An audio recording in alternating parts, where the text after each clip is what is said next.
Mimi naitwa Dr. Mary Mwanjelwa. Nilikuwa ni mbunge wa wanawake wa mkoa wa Mbeya, lakini pia nilikuwa ni naibu waziri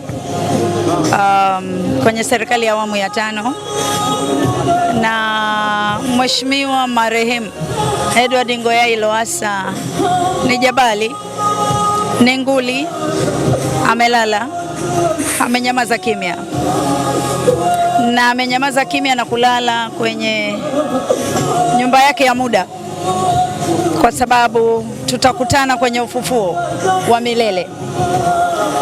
Na mimi nimemfahamu na nimemjua, na ninakumbuka kipindi kile alipogombea urais wa Jamhuri ya Muungano wa Tanzania kwa tiketi ya Chama cha Mapinduzi. Kipindi kile na mimi nilikuwa ni mjumbe wa halmashauri kuu ya CCM Taifa, kwa maana ya kwamba nilikuwa ni mneki kipindi kile, na ule mchakato tunaelewa ulivyokwenda, ulikuwa mgumu.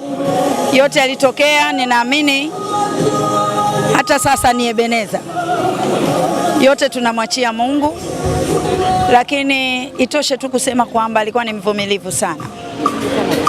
Alikuwa na kifua, alikuwa na hekima, aliweza kubeba mambo mengi kwenye moyo wake, na alipenda sana utu, na alikuwa ni mtu ambaye alikuwa anaamini katika kazi, na alipenda sana kuhuisha vijana, wamama, wazee, yani rika zote, akiamini ku identify watu ambao walikuwa wana uwezo katika kazi na vile vile katika kujitambua.